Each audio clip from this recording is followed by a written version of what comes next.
This conference will now be recorded. Good. అది ఏం చేస్తాడు రాడు అట్లే చదివి మంచి అట్లే చదువు. Online candidates, all of you, please keep yourself on mute. It's only for 1 hour, right? So please bear with me.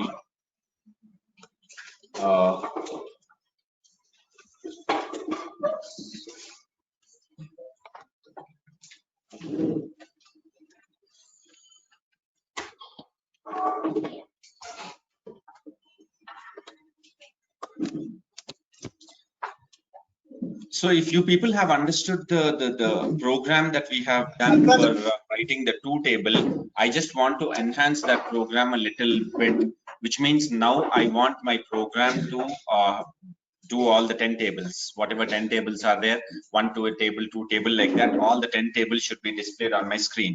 So tell me, how many loops do I require? Look into your notes, look at the previous program. Based on that program, you just tell me how many variables I require, how many loops I require. The previous program, you have used 1 variable and 1 loop, right? Now, because I want to display all the 10 tables, how many variables and how many loops do you think I will require? 2 loops and 2 variables, absolutely. See how it is. Always put it on a piece of paper so that things will become easy for you. I am expecting first it will display the 1 table, right? 1 into 2, so on up to 1 into 10. Once this is over, immediately we want to start the 2 table. This should go on up to 2 into 10 is equals to 20. Now look at this stuff. Initially, you see that this variable is constantly changing, right? This value is constantly changing.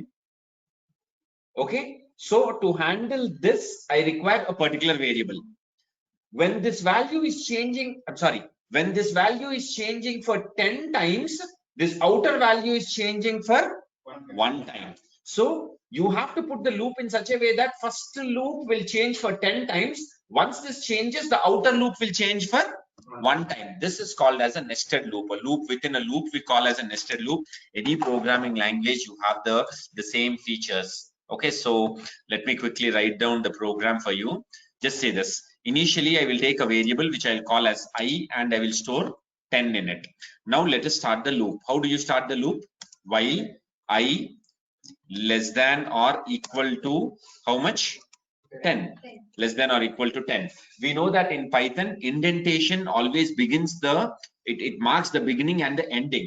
The moment I hit enter, do you see automatically some indentation is happening? As long as we are within that indentation, it understands that you are part of the loop. Okay, now I will take one more variable called j and initialize that also with 1. Now I will write the second loop. I'll say while j less than or equal to 10, the second loop is starting. What should I print? I want to print the value of I, and this I value should be, we want the complete table should be concatenated with what value? Multiplication symbol. Multiplication should be concatenated with j value. J should be concatenated with equal to. Equal to should be concatenated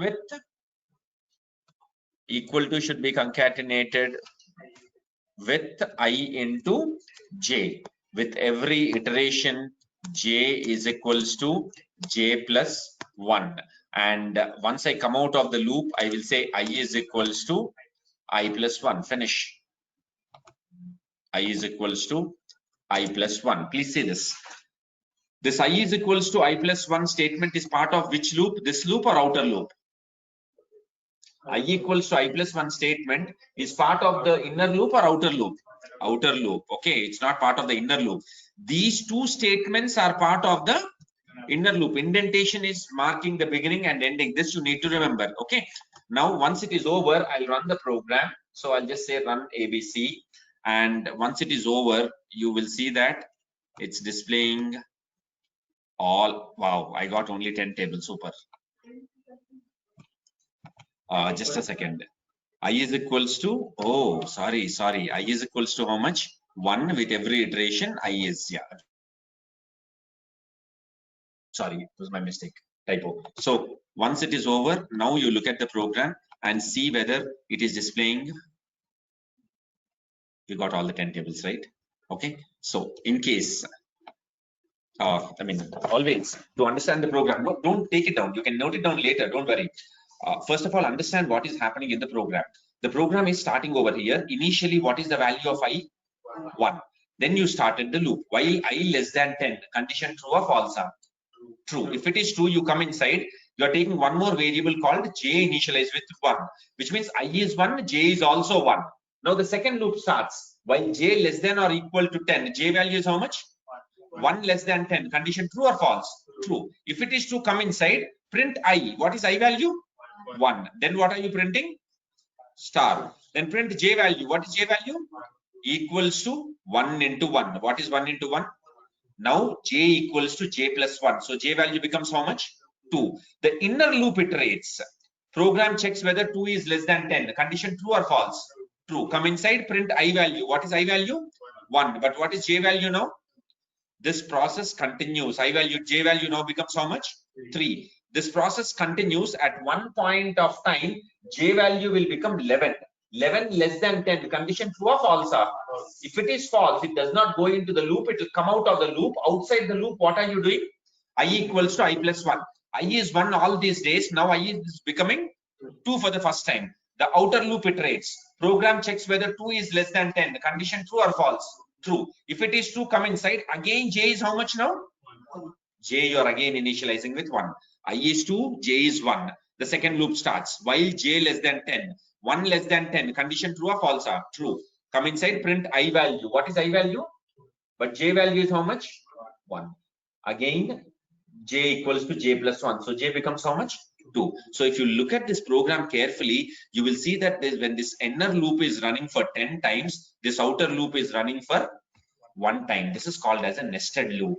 Now in this way, in Python or any other programming language, one within another, you can actually put any number of loops. As a DevOps engineer, 1 loop is sufficient for us.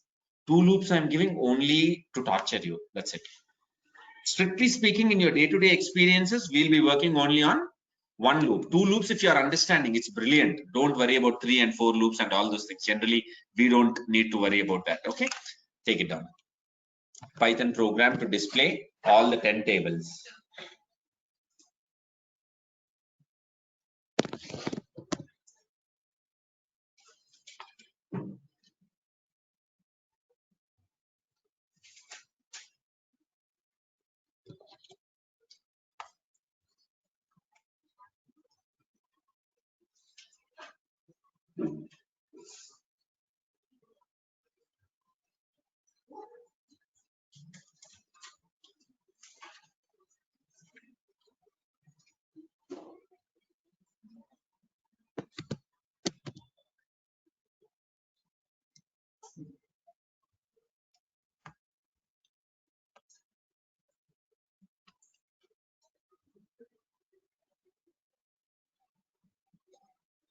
Finish.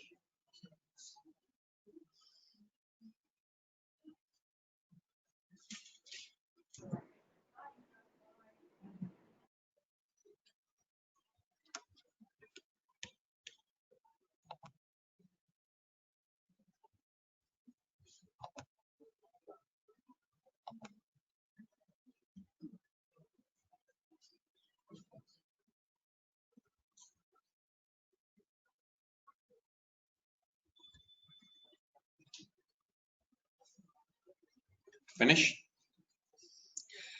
So this is the while loop. The next kind of loop is for loop. Okay, I'll show you the syntax of the for loop and then slowly we will see how all these things can be used. So, okay, fine. We'll just please see this. The for loop actually syntax goes like this. I already talked about this. When you say a equals to 10, what is happening? It's creating a variable called a and automatically it will think that this variable is integer type. Depending on the data you're storing, Python assumes which kind of activity it is supposed to do. Similarly, here if I give Python, now it thinks that this is not an integer, but it is a string. Okay. Now, similarly, in programming languages, we have a concept called arrays. Array is nothing but it's one variable where multiple values can be stored. In a regular variable, only one value can be stored, whereas in an array, you can actually store multiple values. And these arrays can you know, it depends on the kind of data. Here also no declaration. For example, I will say 10, 30, 45, 70, and 90. So it automatically thinks that A is an array of which data type? Integer data type. Automatically it's storing all the data. Now once it is stored, if I want to display this data, while loop can be used, but for loop is much more better. Why?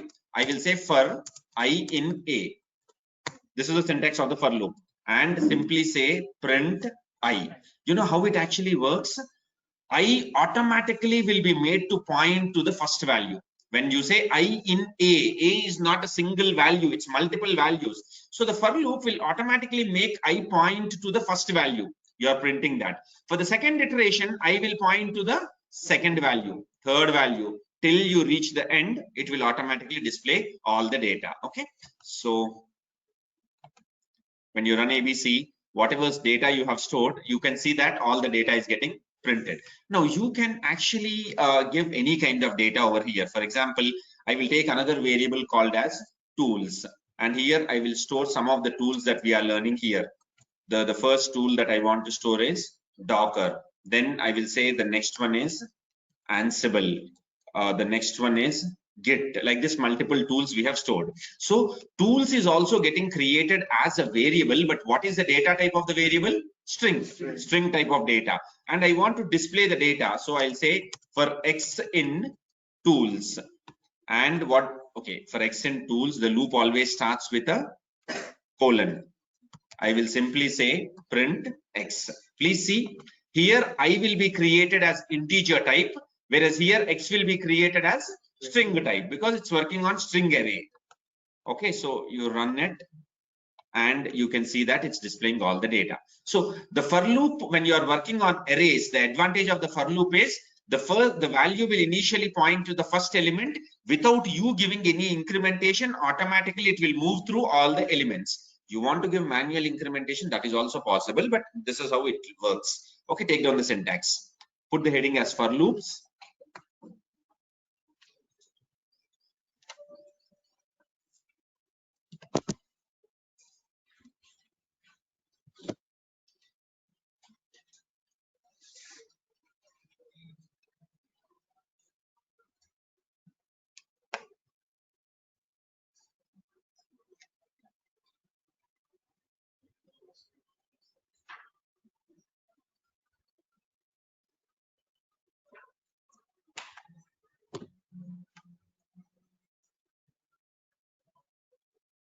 Finish.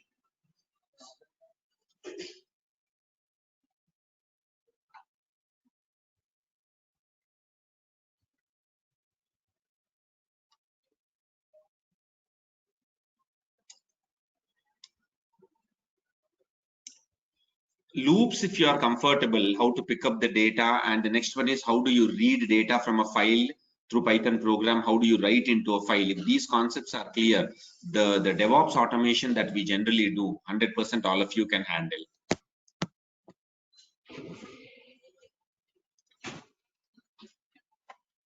Finish.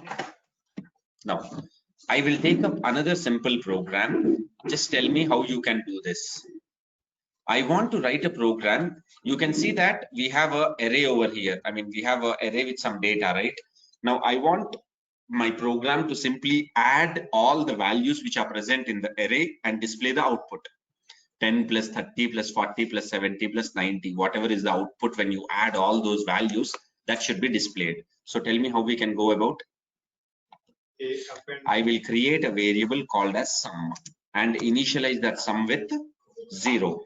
Now I will say for I in A, simply give sum is equals to sum plus I. Finish. Once it is over, come out of the for loop. How do you know I came out of the for loop? It's getting stuck up. Fine. How do you know you came out of the for loop? Because indentation. You are breaking the indentation. Sorry, sum plus I. Okay, it's sum plus I. And you come out of the loop, and I will simply say print sum of numbers in array is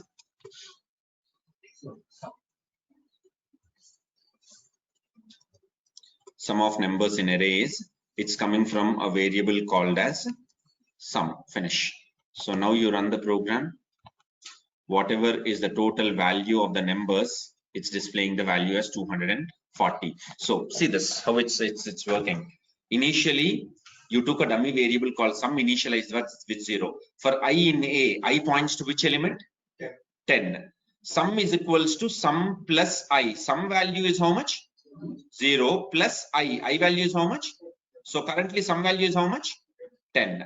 For the next iteration, we know that I will be pointing to 30. So sum is equals to sum value is 10, 10 plus 30. So sum value is becoming how much now? 40. For the next iteration, I will be pointing to 40. Sum is already 40. Sum plus I, 40 plus 40. So sum is becoming, once you come out of the loop, you have the complete data stored there. Okay, take down. Program to find the sum of numbers. Program to find the sum of numbers in an array.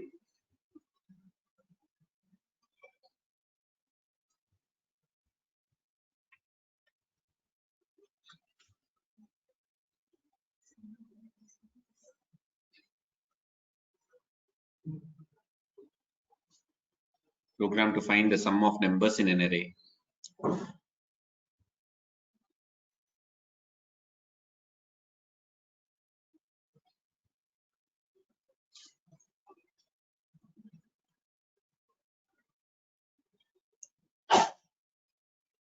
Finish.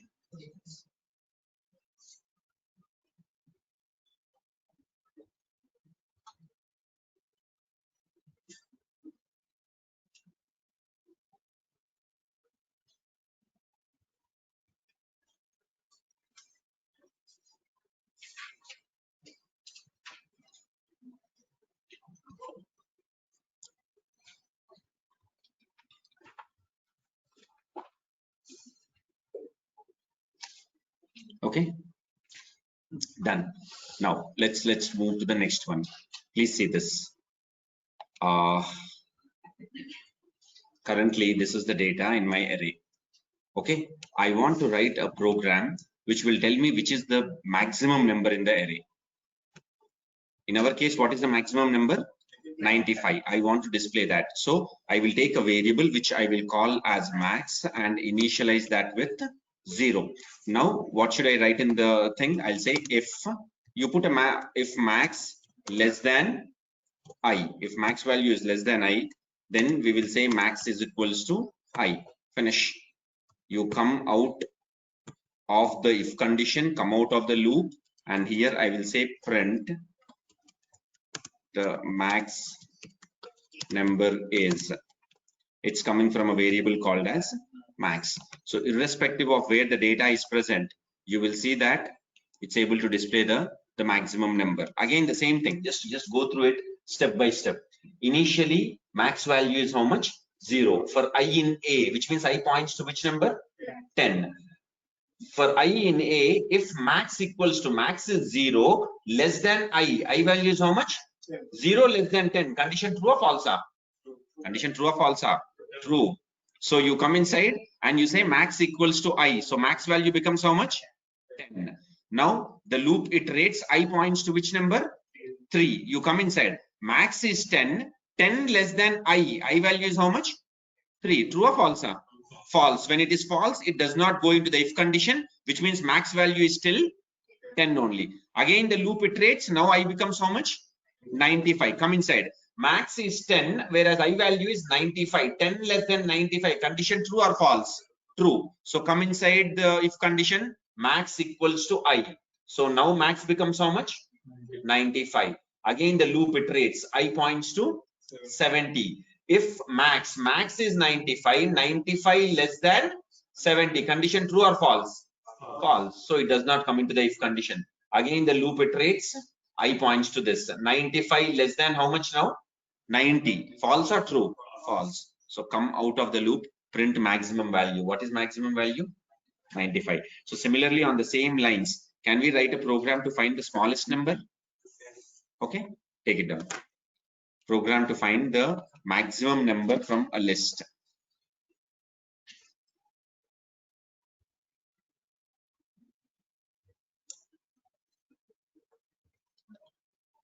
Hello, sir. Yeah, tell me.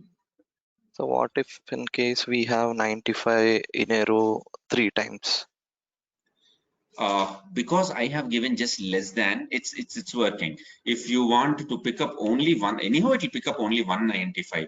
But I could have even given the condition like less than or Less than or equal to. equals to. Yeah.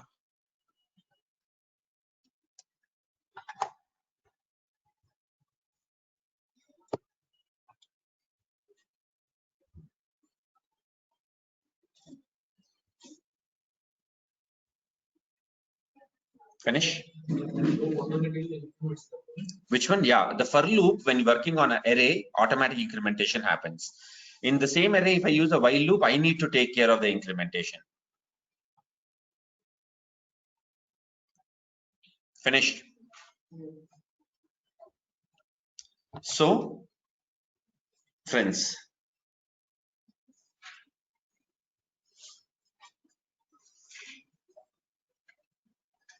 this is the next program.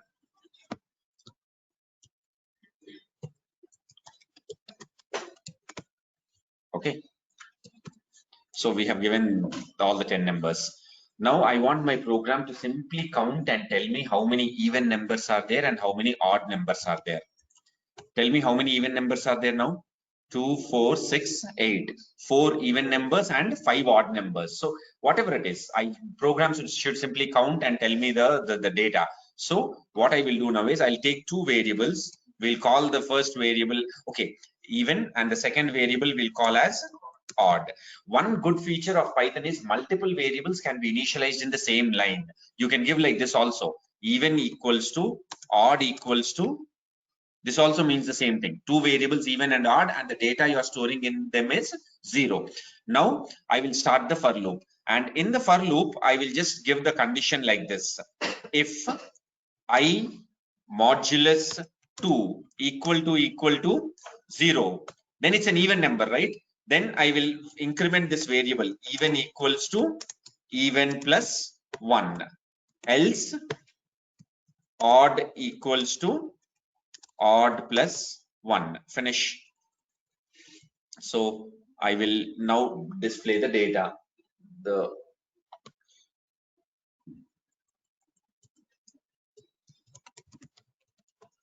even number count is, it's coming from a variable called as even. Similarly, we will say print the odd number count is, it's coming from a variable called as odd. Finish. Else also should have. Okay. Now you run the program. The odd number count is 5 and the even number count is 4, as all of you can see. Okay, so just see what are the steps that are involved over here, what is happening in this program.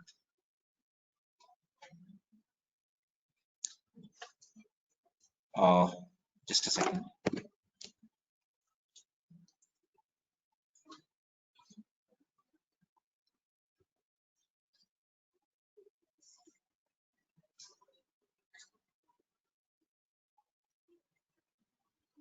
Okay, fine. So just let's look at the steps involved in the program. The same thing, you created a variable, and now I say for I in A, if I modulus 2 equals to 0, the first value I is pointing to is how much? 1 modulus 2, 0, yes or no? No.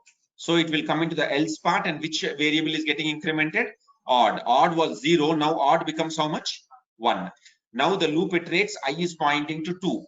2 modulus 2 equals to 0, condition is true. So even equals to even plus 1. Now even has also become 1. The loop iterates, now you are encountering 3. 3 mod 2 equals to 0, condition is false. When it is false, it will come to the else part. Odd equals to odd plus 1. So odd becomes how much? So very simple. Whenever you are encountering an odd number, this variable is getting incremented. Whenever even numbers are encountered, this variable is getting incremented. Finish. Okay, take it down. Program to count the number of odd and even numbers.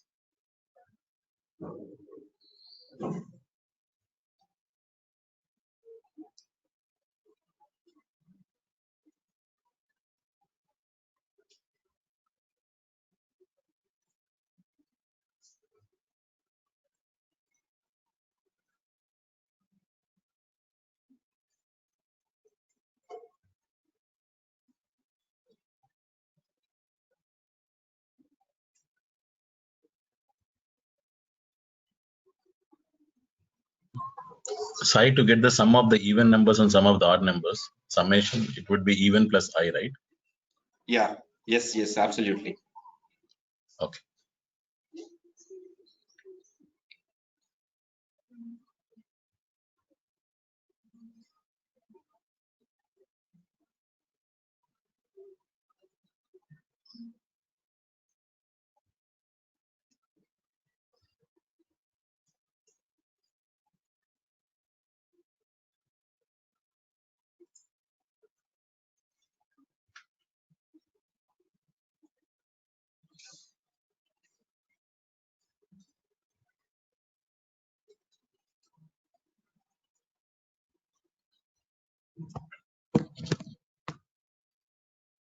Finish.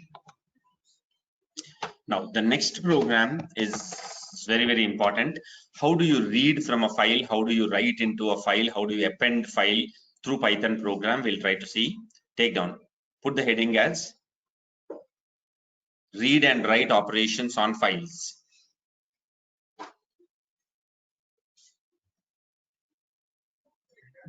Read and write operations on files.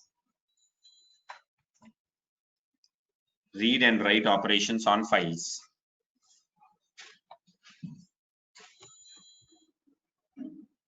Okay, so please see this. I have some data. So I'll say this is the data. Welcome. Now this data I want to write into a file, into a text file. So what we can do is there is a function called as open function. Open function simply asks you to tell the name of the file and in which mode you want to open. Okay, so which file do you want to open? Let's say I want to create a new file. I don't want to open a file, but I want to create a new file at some location. So let's say we'll create a file on the desktop. What is the path of the desktop? It should have some path, right? In the C drive.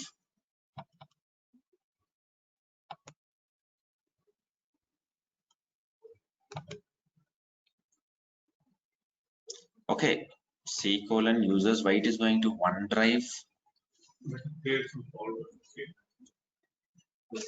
Fine. So we'll create it in the C drive itself directly. So I just want to create a file in the C drive. The name of the file should be file1.txt. Sorry. The name of the file should be, the name of the file should be file1.txt. And how do you know that you want to open a file in write mode? Using W. A stands for append mode. If you say write mode, existing data would be overwritten, whereas here it will fine. So see this I will store in a variable which I will call as file. Okay, please see this. Just watch.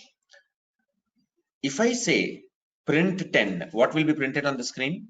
10 will be printed. When I say A equals to 10, and now if I say print A, what will be printed? 10 only. What does that mean? Once 10 is stored in a variable, this variable is behaving like 10. Now this is a Python function which is opening a file in write mode. That complete stuff you are storing in a variable called as file, which means from now onwards in my program, whenever I use the word file, don't you think it will behave like this complete statement? Equal to, right? That's it. So now I will do the operations. There is a method called as write method, which is used for writing the data. So here I can simply say file dot write. And what do you want to write? Data. That's it. Whatever data is stored, that data would be written into file dot write. This file1.txt will be created in the C drive automatically. If the file is already present, it will overwrite the file. It's wow, permission denied. It seems no, permission denied. In the C drive, generally on these Windows machines, they don't give permissions to run these kind of programs. So that's what.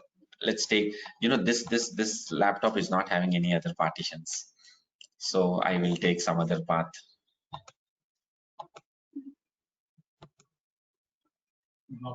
No, why it's this Windows 10? This is the path, no, which should show me the complete path when I do that. Let's see what it shows if I copy and paste it somewhere. It's not. That's what I'm thinking. So this, let's see it manually. This PC. I don't know. Fine. I'm not sure about the path, what that fellow is giving. They are just giving documents, right?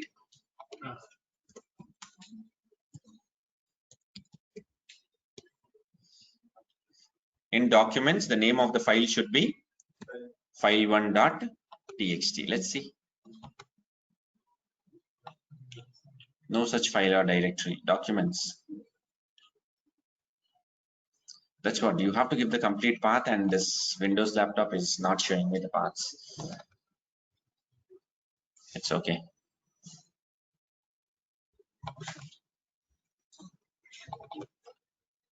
Here it is, documents. Here they are showing. That's what. Now this is better. This is the path, right? So we will copy this complete path. That also, I think, it will permission. No, Still in C. no, it's okay. Directly in C drive, it won't allow you to create. Okay, so that should not be a problem. What is the name of the file? File1.txt. So it's done. Now you don't. Which one? After a document, What should I give? You are expecting me to give a backward slash? In Windows, path forward slash backward slash mean the same thing. There is no difference. That happens in Linux. Okay, so don't worry. Currently, you give whatever you want, it will work. But intentionally, I gave a forward slash. You know what is the reason? The backslash F. Do you see it's showing as it's an escape sequence? Remember, in probably one of the last sessions, where we were working backslash n. What is backslash n? It's a new line character. These are called as escape sequences. After backslash, whatever character you give, sometimes they have special meanings. So this backslash S is also having some special meaning according to Python. If you don't want that to happen, just to avoid confusion, I felt that you give forward slash, then there will be no problem. So that's not the issue that's happening. Let's just check it.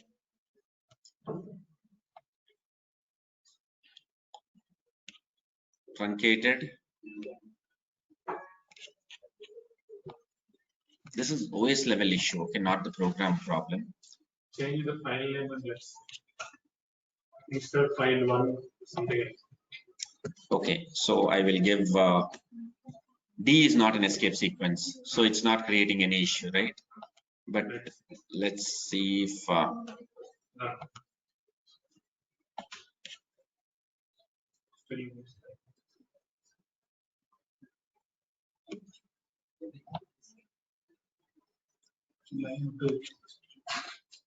it's saying that it's not able to read that.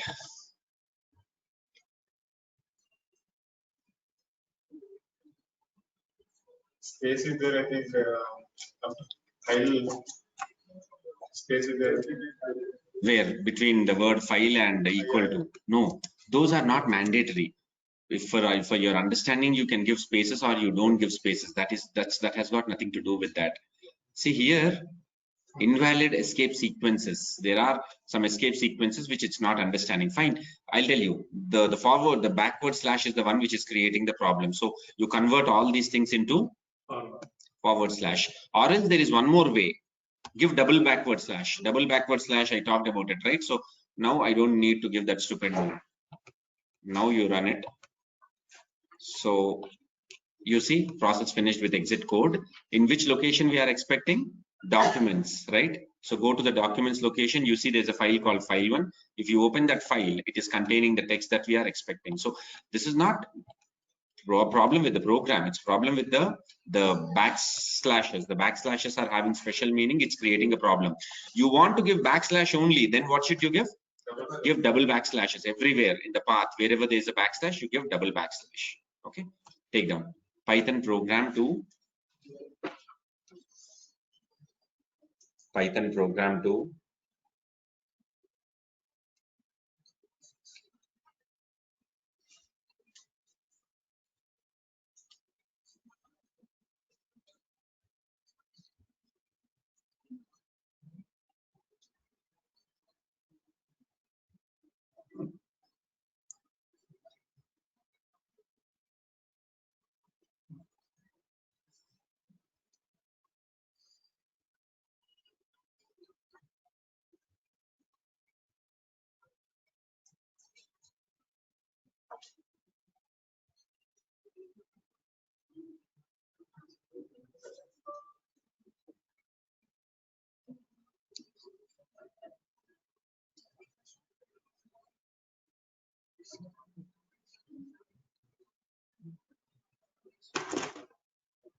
This is case sensitive.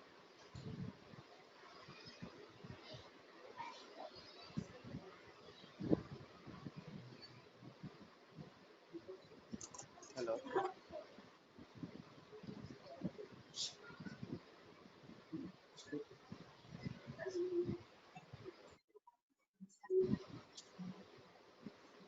Hello.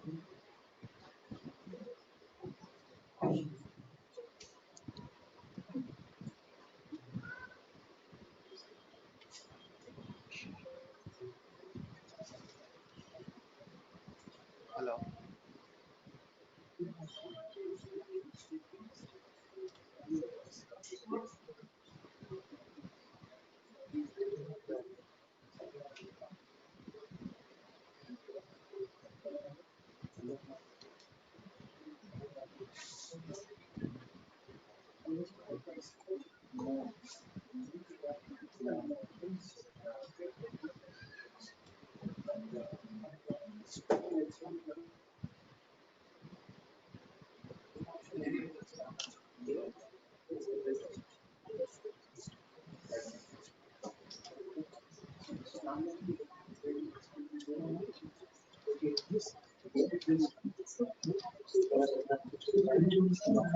Okay, fine. So friends, what will happen if I let's say I add some more statements over here. I add a statement called 1, and if I do the same thing, because as I told you earlier, this is going to do the write operation. Write operation simply means that it will overwrite the file. The older data would be lost, and you will see that only the latest data is always present. If you want to append text to an existing file, then we have something called as A. A is for append mode. So now what will happen? Earlier already 1 was there. Now what are we adding? 1 will be there. Apart from that, 2 also will come up. So you run the program.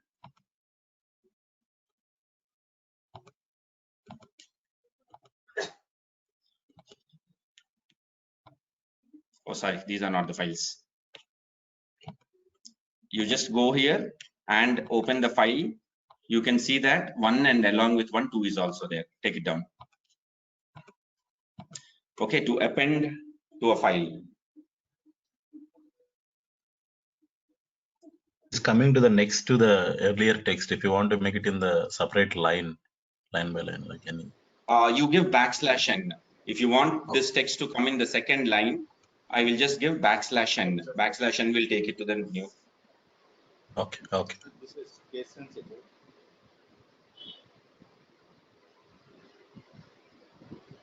So this is case sensitive.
Finish. So this is case sensitive.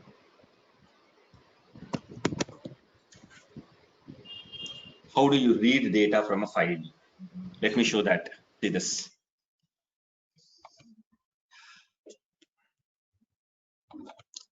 I am opening the same file, okay? But now I will put some data like this.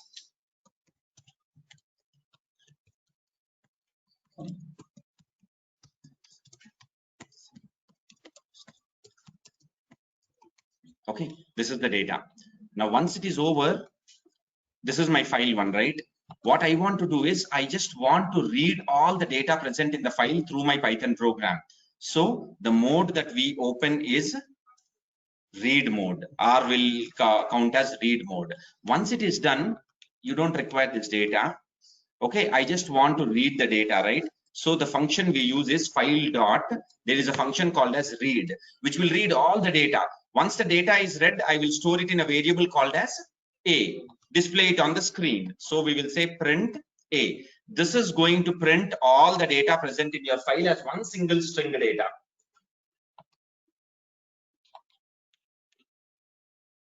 This is one way. There's another way of reading the data also. We will see this, but take it down. Program to read.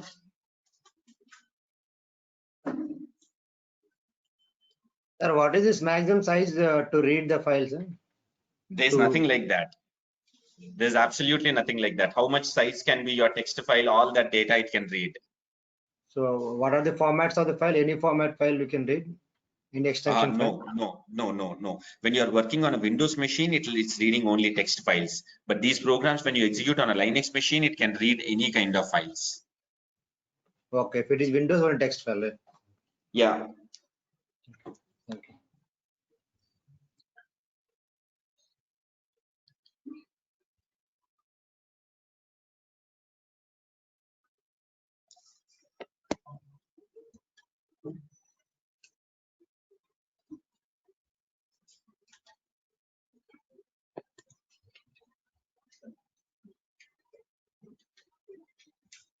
Finish. Just take a note. This program will read all the content of the file. This program will read all the content of the file.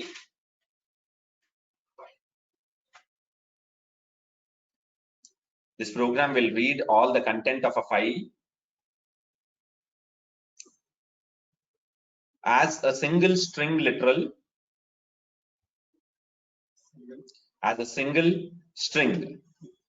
This program will read all the content of the file as a single string, and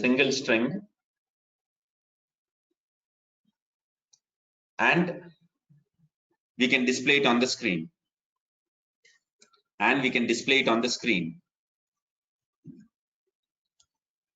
To read the data line by line, to read the data line by line,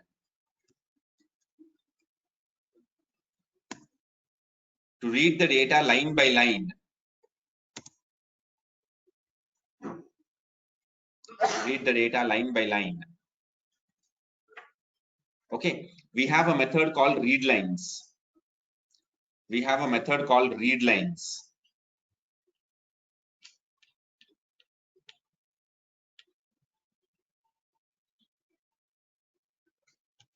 So see this? Earlier we used a method called read. Now you are using a method called read lines. All the lines will be stored as an array in this variable called A. Now once it is stored, I want to display it on the screen. So I will use the loop for X in A. I just want to print the data stored in X. Now you run the program.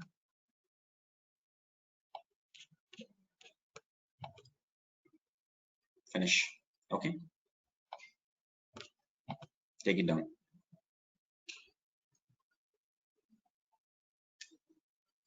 To read the data line by line.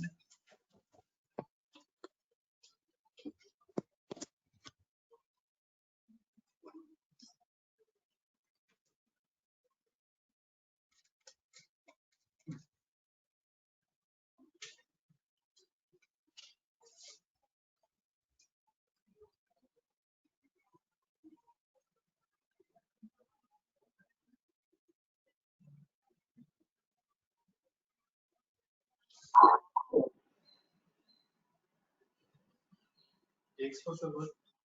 Which one? X. X is just a variable which is going to point to the first element because it's reading lines, right? Each line will be stored as a separate element in the list. X will point to the first element, then it will point to the second element. Like that it will go. Finish.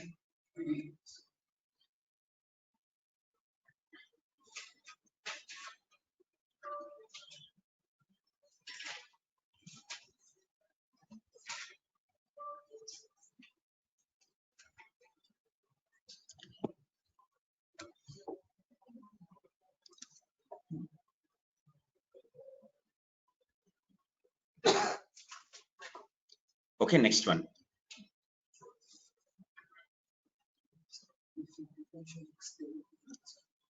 X you don't want to mention. I know you have to mention because A is not an ordinary element. It is a list element. Multiple elements are there. Array array element. So array lo one after that you want to pick up the elements. So we are taking the X element and inkoka variable తీసుకో X కాకపోతే. But one by one. Like X or A or B. Anything you can give. Variables, no?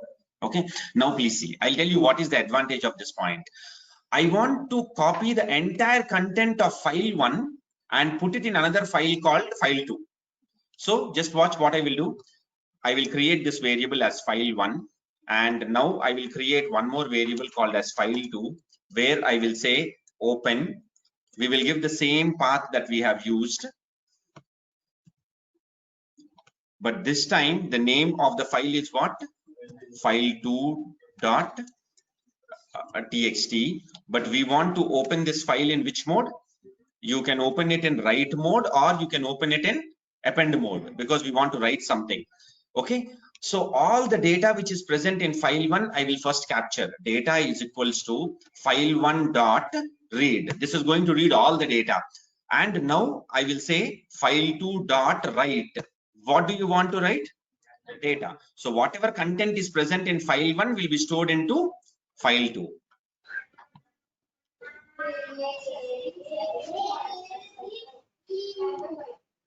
So just see, if you go into documents, there's a file called as file 2. Open file 2, it should also contain the same data that was present in file 1. Take it down.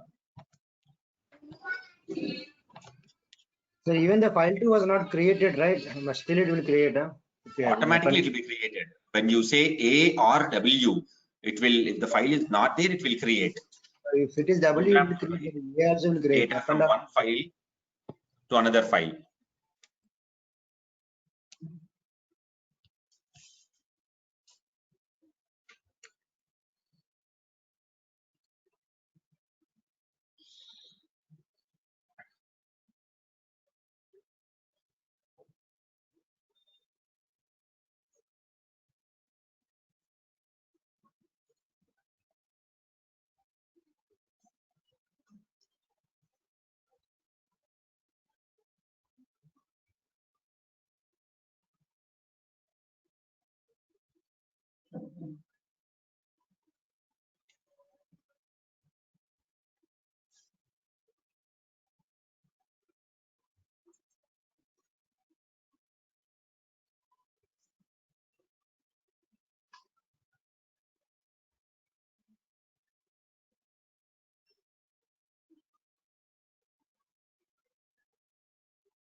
Okay, see, the read function is capable of reading all the content of the file. So all the content you are simply storing in a variable called data and you're writing it. Now the next requirement is, I don't want to copy all the content of the file. I just want to copy alternate lines.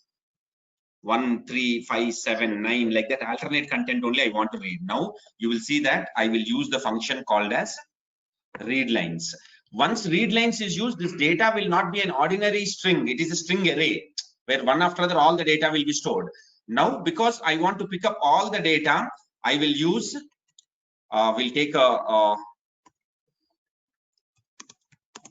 variable called I equals to 0 and we'll say I less than length of data. This length is a function which will find out what is the size of this array called data. Okay, so you just pick it up and once the data is found, we will say file2 dot write. One by one we want to write, right? So we will say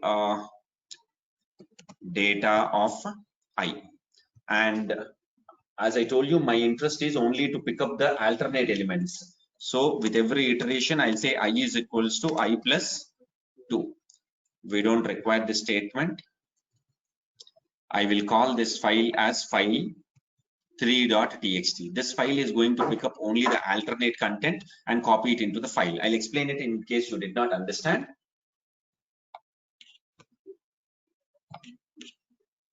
Okay, it's done. Now if you open the file, sorry, where are we expecting that? In users, right? Folder is the- Yeah, the folder was with my name. So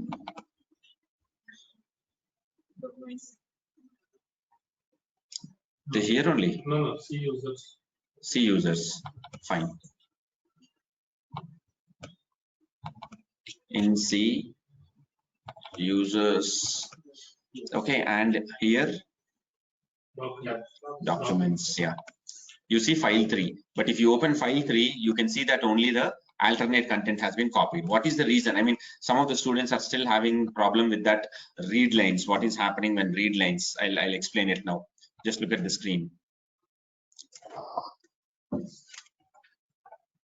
So just see this.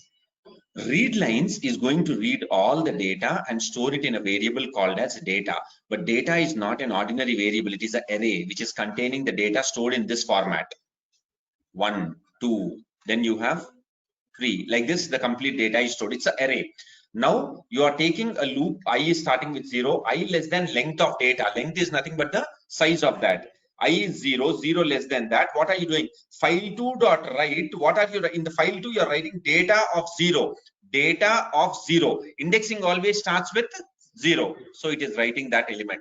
Then I equals to I plus 2. So 0 plus 2 is 2. So it's taking the next data like that. Alternatively, it's picking up. Okay, take it down. Program to copy only alternate lines.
Finish.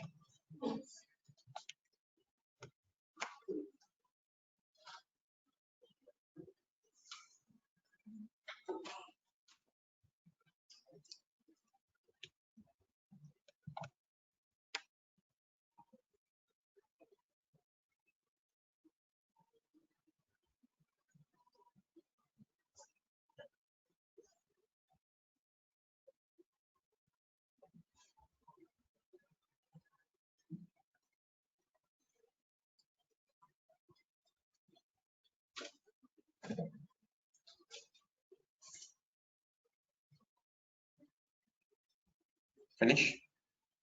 Next, functions. Put the heading as functions.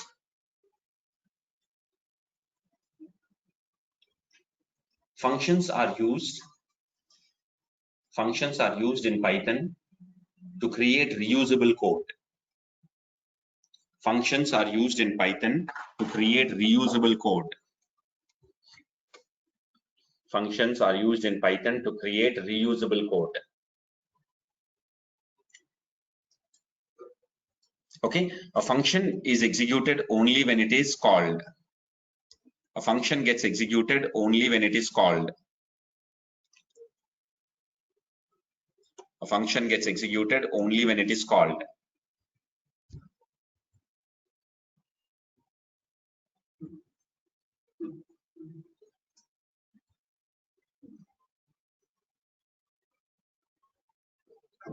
Okay, so just say this. Functions are always created using a keyword called as def. And here you give the name of the function. I'll create a function called add, and to this add I will pass two variables called as a and b. Now I will just give the statement as print a plus b. So this is a function which is capable of adding two numbers. Similarly, I'll create one more function which I'll call as subtract, and here also I'm passing two variables a and b, but the criteria is I want to print a minus b. The last function I want to create is, again here also we'll say def multiply a comma b, and here we will say print a into b. These, if you run the program, what will happen? Nothing will happen. This is just the definition of the program. This is just the definition of the method. Only when you call the method, it gets executed. We just created three functions, but you're not calling those functions. So now let me call the function. I will call the function called add, and now I will pass 2 and 4 as arguments. So the control will come to add. 2 will be stored in A, 4 will be stored in B, and it will display that. Only add function is getting executed. Other functions are there, but until you call a function, it never gets executed. So now look at the output. It's showing me the output as 6. Similarly, I want to call another function multiply, where I will say 5 comma 4. Subtract is not called, only add and multiply functions are getting invoked, and you are getting the corresponding result. What is the main advantage? The main advantage is reusability. I can call the same function again and again. This time I will call with different sets of data. Whatever data you are passing, based on the data, it will do the activity. I hope you are understanding. Okay, take it down.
Two times call చేసాం ఒకే function ఎన్నిసార్లు call చేయొచ్చు. That's it. నేను చెప్తుంది ఏంటంటే function call చేస్తేనే execute అవుద్ది. Every time function can be called with different sets of data. It will work on that. Okay, will stop the class. Will continue the next Saturday.